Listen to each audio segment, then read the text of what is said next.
Test 4. You will hear a number of different recordings, and you will have to answer questions on what you hear. There will be time for you to read the instructions and questions, and you will have a chance to check your work. All the recordings will be played once only. The test is in 4 sections. At the end of the test, you will be given 10 minutes to transfer your answers to an answer sheet. Now turn to Section 1. Section 1. You will hear a conversation between a staff member from Gaia's Guardians and a man who wants to do something to protect the environment. First, you have some time to look at questions 1 to 5.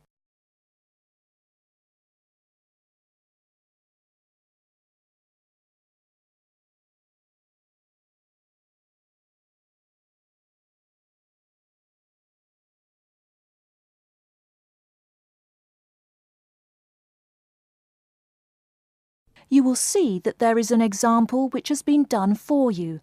On this occasion only, the conversation relating to this will be played first. Hello, how may I help you? Well, I've been seeing these yellow boxes in front of a lot of houses in my neighborhood. Just wondered what they were for. I noticed your phone number on all of them, so I called. Could you tell me about your business? We do recycling, but we're not a business. Gaia's Guardians is a non-profit group. We encourage recycling as a way of protecting the environment. The woman says that they encourage recycling as a way of protecting the environment. So, recycling has been written in the space. Now we shall begin. You should answer the questions as you listen, because you will not hear the recording a second time. Listen carefully and answer questions 1 to 5. Hello, how may I help you? Well, I've been seeing these yellow boxes in front of a lot of houses in my neighborhood. Just wondered what they were for. I noticed your phone number on all of them, so I called. Could you tell me about your business? We do recycling, but we're not a business. Gaia's Guardians is a non-profit group. We encourage recycling as a way of protecting the environment. I don't know. I mean, it is a good idea, but I really don't read the newspaper every day or anything. And we don't come collect newspapers every day. In fact, we only do pickups every other week. Oh, well, then maybe I could help. I mean, in my neighborhood there's too much rubbish lying around everywhere. I'd like to help out, I guess. That's great, sir. You're doing the right thing. Okay, I need to get your contact information. What's your name, please? Peter Wisrow. Peter, how do you spell your last name? W-I-S-R-O-W? No, actually, it's W-I-S-R-O-U-G-H. Oh, I'm sorry. I'm a terrible speller. You're a good speller. It's just that my family are terrible pronouncers. You're quite a card, Peter. Okay, now what's your address? Number 168 Bridge Road. That's here in London. How about if I have any questions?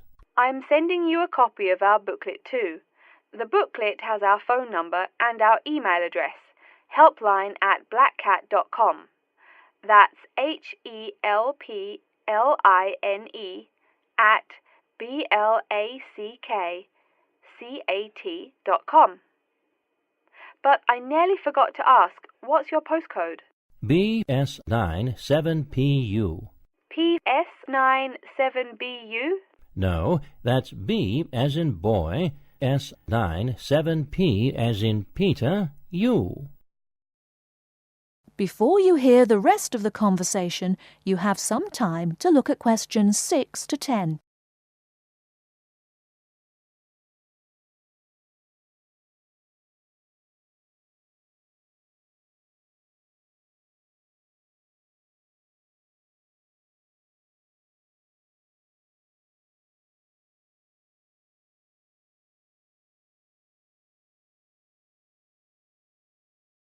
Now listen and answer questions 6 to 10.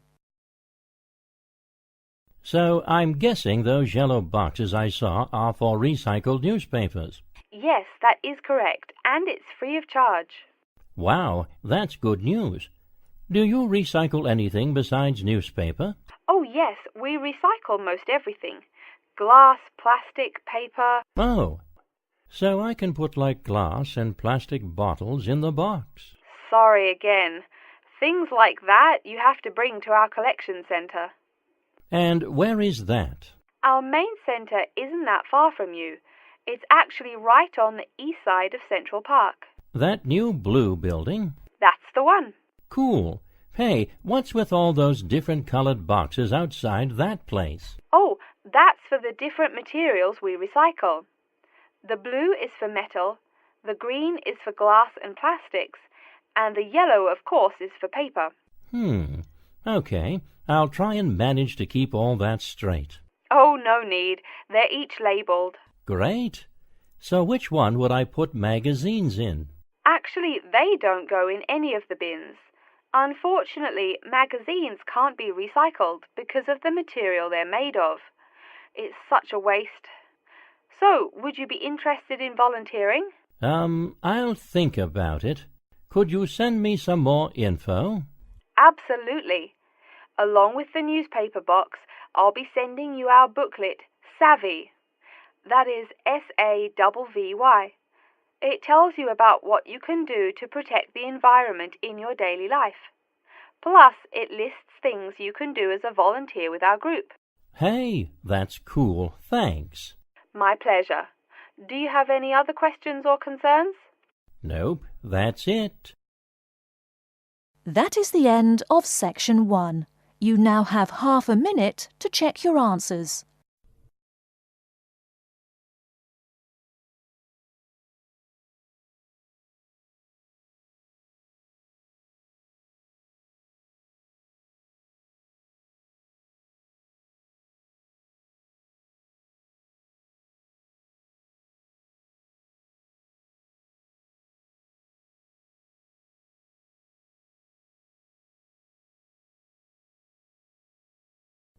Now turn to Section 2. Section 2. You'll hear an introduction about how to make a resume and apply for a job. First, you have some time to look at questions 11 to 17.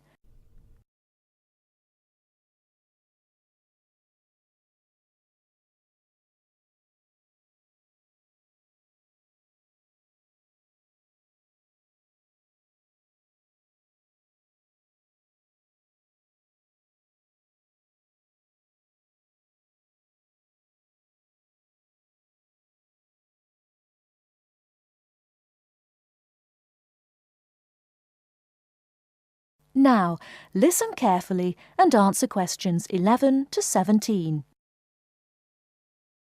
Welcome everyone to today's seminar on CV and interview skills.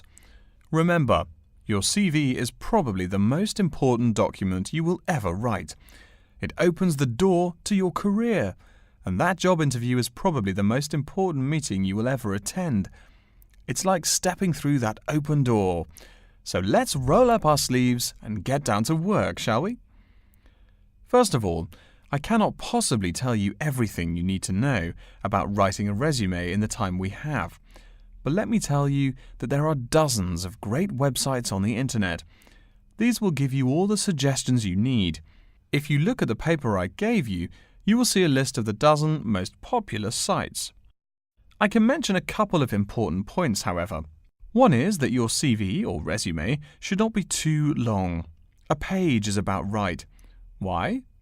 HR departments do not have the time to read long documents. Too many people are sending too many CVs. After all, the economic crisis of 2008 is still very much alive. Everyone needs a job now. No matter how short you make that resume, though, you do not want to forget to tell HR how to contact your references. References are people who will give you a recommendation for a job. That's usually an ex-boss or a professor who knows you well. Do not use relatives. I don't care how much your mum loves you. Also, when you send that CV, be sure to include a typed cover letter. A cover letter is a letter where you basically are asking for a job. It's like introducing yourself. Make it brief. The real information about you is on that CV of yours, and please make sure the letter is typed. It doesn't matter if your handwriting is beautiful or not. Companies only read typed letters. Another point about CVs is you should try to have an attractive layout. Maybe use different type fonts or colours to highlight the information. Some people include a photo. You can find dozens of examples on the internet. Whatever layout you decide to use, however, avoid all spelling and grammar errors. I used to be an HR manager. If I saw a mistake, that CV went into the garbage. Something you write in a CV is a description of your skills and experiences in an interesting way. Mention training too. I mean, these are what get you hired. Do not just say, I have lots of experience, or I have many skills. Tell that boss what you did, for what company, and when. Better, tell him how well you did it. Don't just say, I sold houses. Say, I sold £2 million worth of houses in my first year. That is, say something to make the person reading excited and curious.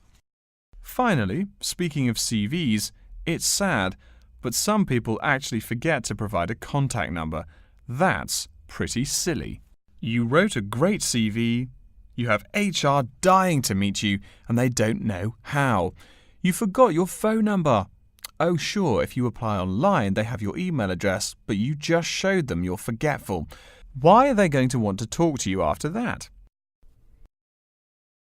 Before you hear the rest of the talk, you have some time to look at questions 18 to 20.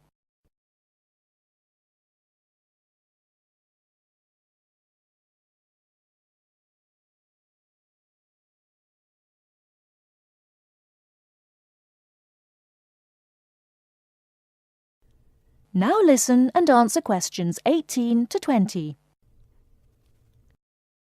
All right, moving on to the actual interview. I'll go over what you need to know by the end of it and what you can discuss and negotiate on later once it looks like you'll be offered the job. First, there's working hours. It's not that necessary to hammer out the hours off the bat, especially since it's easy to come off as lazy when the first thing you bring up is how much you're going to have to work. You can also find out more about possible promotions later on. It is important, however, to get a feel for how much you'll be paid. You should make sure the salary range is commensurate with what you're worth, and if you're not, you can move on to better opportunities. Being sure you're going to make what you want to live on is much more important than issues like your pension. You're all so young that your pension is not going to matter for quite a long time. You should find out about what skills you must know for the job and what they'll teach you. In addition, if the company will provide training, you should find out how long the training period is and whether it is paid. Beware of any jobs that want you to train for a long time without appropriate compensation. Speaking of compensation, find out about holidays as well. Do you get paid vacation time? Are you allowed to take personal days? Do you have to work on national holidays? Once you work out these main issues, you can move on later to details like the location and expected attire and whatnot. Wow, that's a lot of information. Let's take a break so you can think everything over and ask any questions you may have. Don't hesitate to come and see me if you need any clarification on all this stuff. That is the end of section 2. You now have half a minute to check your answers.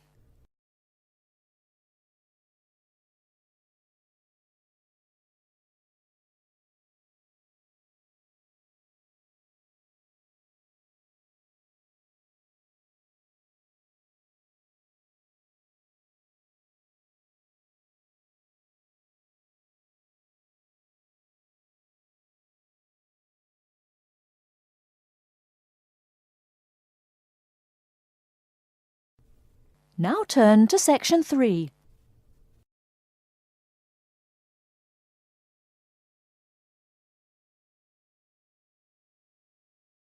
Section 3.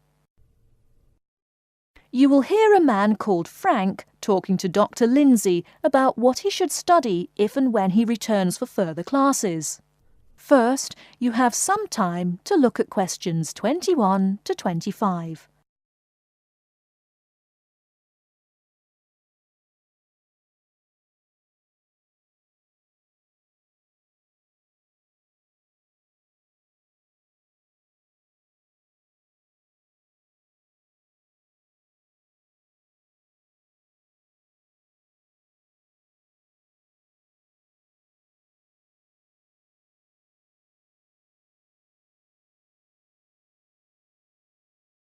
Now listen carefully and answer questions 21 to 25. Hello, are you Dr. Lindsay, the returning students advisor? Yes, that's right. Are you Frank? Your appointment wasn't until 2, but that's okay. Please come in and have a seat. Thanks. I like to arrive early whenever I have anything to do. That's certainly a praiseworthy habit. Let me see. It looks like you've taken a long break from school, and I understand you wanted to have a chat about what you should study if and when you return for further classes. It's such a big challenge. I don't know if I'm crazy for doing this or not. Believe it or not, I know exactly what you mean. Before I began working here at the university, I taught primary school for nearly 10 years. It takes a lot of courage to go back to school. I feel more shy and scared than the primary students I teach. In the schools I taught, I found today's youngsters are very sure of themselves. In terms of intelligence, I have a lot to teach them, and the maturity level of much of my class leaves something to be desired. But in terms of confidence, wow, a lot more confident than I am now, that's for sure. Stop fretting. A brave man is a coward who refuses to run. Let's talk about your strong points. You seem an intelligent man. What is it you would like to study? You see, I've been teaching children for a few years, but I think I'm happier teaching adults. I think teaching students in middle school is much more satisfying because they end up being much more grateful for your work. If I may ask, what got you interested in teaching adults? A lot of things, I guess. I met my future wife back in my first year of college. She always complains that I was more interesting then. She says that now I talk like I'm 7 years old. That's probably from being with children all day. Again, I know just what you mean. My husband used to say the same thing about me when I taught kindergarten. Anything else? Well, yes. Fairly often now I run into former students and we talk. Some of them are getting close to being grown up. I guess I think more and more about how people develop over time. So I'm interested in the results of education, the final stages. I see. Well, coming back to the university can be both difficult and very rewarding. There are some problems unique to returning students, older students like yourself. What do you think is your greatest weakness? Well, I actually think my confidence is getting better. I'm definitely overcoming my introversion and starting to be much more comfortable in front of a class. To tell you the truth, I'm afraid I'm rather behind the times about many things. It's more difficult for me to chase after the popular things youngsters are fond of, such as iPhone, Twitter, if you name it. I think I understand. Before you hear the rest of the talk, you have some time to look at questions 26 to 30.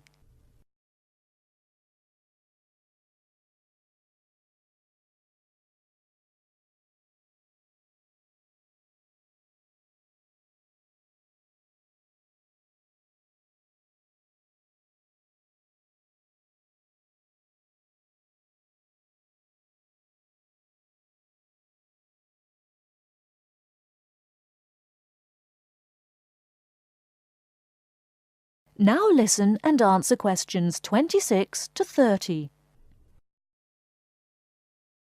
How old are you, 35? People at your age still go back to school for further education. I was a bit the same way. I mean, I didn't study at university till after I had a family, a husband and one child. My point of view was a lot different from your average 18-year-old girls, I can tell you.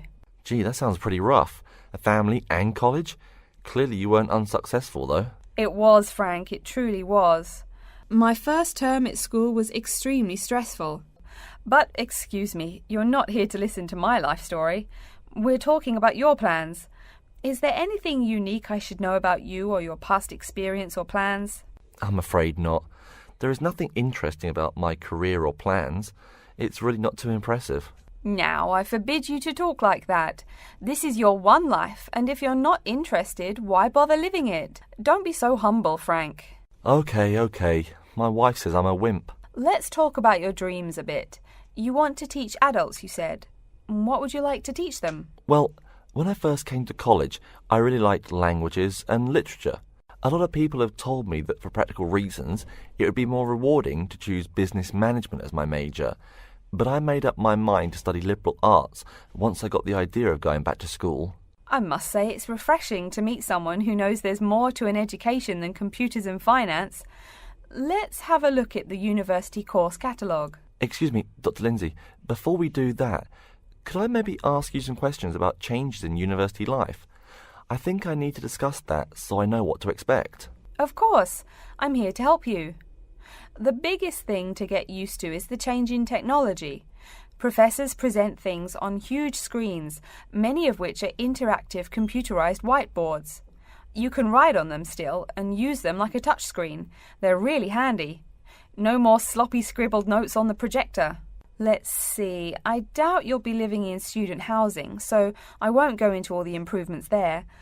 Another major change that you'll enjoy is the plethora of resources available for students. As a student, you have 24-hour access to the gym and library privileges that include the use of school computers to scan, copy and print. And of course the media library, which contains movies from all genres and most of the movies listed on AFI's top 100 movies of all time. The dining facilities are also not what they used to be. They offer choices for all diets and you can expect a hot meal any time of day. Wow, things really have changed. I'll be sure to utilise all those great facilities in my time here. Thanks for all your help, Dr. Lindsay. I think that's all the questions I have for now. That is the end of Section 3. You now have half a minute to check your answers.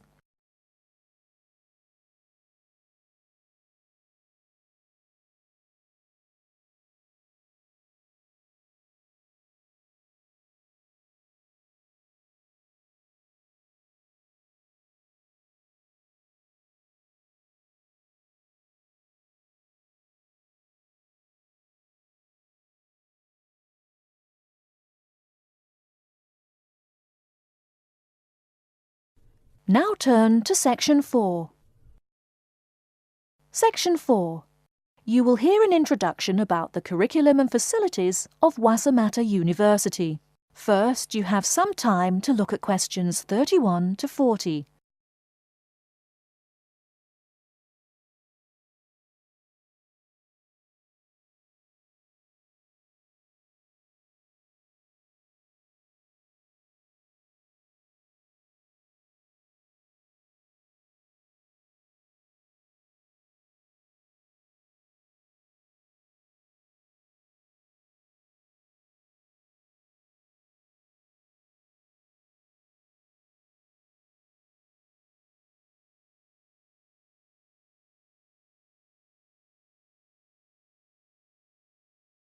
Now listen carefully and answer questions 31 to 40.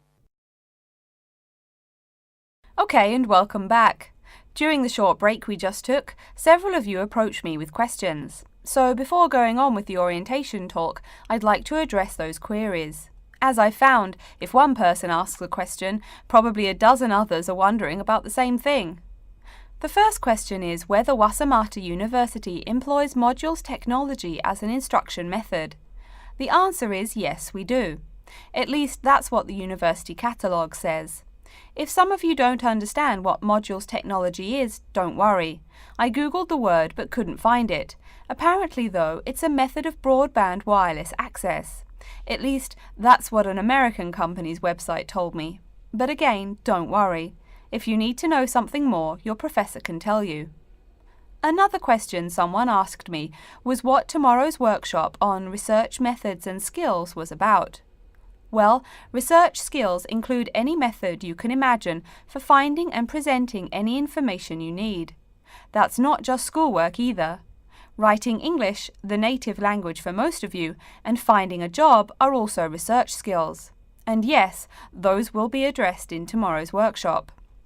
As you know, Wasamata University is one of this country's premier universities for the study of the dismal science, economics. Some of you, it seems, want to get a jump on their classmates. During the break, half a dozen of you came up and asked me where to find economics tomes.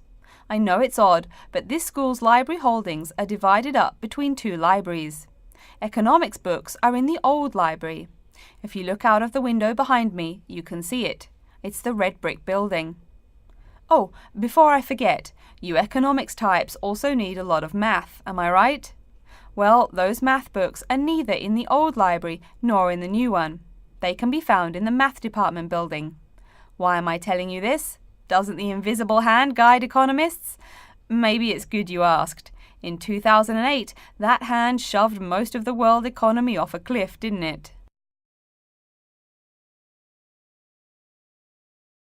Now, I realise that most of you couldn't bring a computer printer or a photocopier from home. So I'm sure you're already wondering where you can copy things like term papers, internet articles, and things like that. I have some good news and some bad news. The good news is that there are a number of places you can make copies. These include both libraries and the Student Union building. Now the bad news. I'm sorry to say, most classroom buildings and academic departments do not have copiers students can use. So most of the large buildings you see around campus do not have copiers for students. The copiers there are reserved for professors and office staff. Oh yes, I nearly forgot to tell you. If you need to have printing done, all the copiers available to students are laser printers. Plus, for your convenience, you can pay using prepaid cards. You can get those in the Student Union building. That just covers the questions put to me. If you have more, please see me during the next break at 2:15. Right now, though, I'd like to start to give you a rundown on the various facilities here on campus. That way you won't get lost so easily in the weeks to come. I've been told that this year's incoming class features a large number of married students and parents. So you must be wondering where to put the baby while you're in class. Okay, right now we're in the Student Union building, right? Remember the big doors in front where you all came in? If you go out of the building, you can see the nursery is just on the other side of this building. It's only about 20 meters away. Convenient, eh? Next, we're all from different places around the country. Some of you are from other countries. That means we're pretty likely to get sick during the first months of school as we expose each other to many new viruses. So where's the doctor? Of course, you need to find the Medical Services Centre, which is on the right as you leave the building. Remember, that's the second building on the right. And if you look out of that window, you can see a lot of antenna and satellite dishes on the roof. So that's what we call the Media Centre. Yeah, I know, I think it's confusing too. The Media Centre is next to the Medical Centre. The chairwoman of the journalism school on the first floor doesn't like it when people who wander in there mistake her for a nurse. Chances are you'll have at least one math class while you're here. That red building there, just outside to the left, is the math department building. I know, it looks about as old as the subject of math, but I assure you that the inside is equipped with state-of-the-art classroom equipment, including interactive chalkboards and surround sound in every room. Oh, can you see the back building there? Yes, behind the Media Centre. Quite new, isn't it? That's the new library, just decorated. They're back to back, you might say. If you look just to the left of it at the lower, older-looking building, you'll find the old library. It's nice and quiet, perfect for those marathon study sessions during exam week. Since the weather is so nice, why don't we stop looking at our maps, but go for a walk around the campus? That is the end of Section 4. You now have half a minute to check your answers.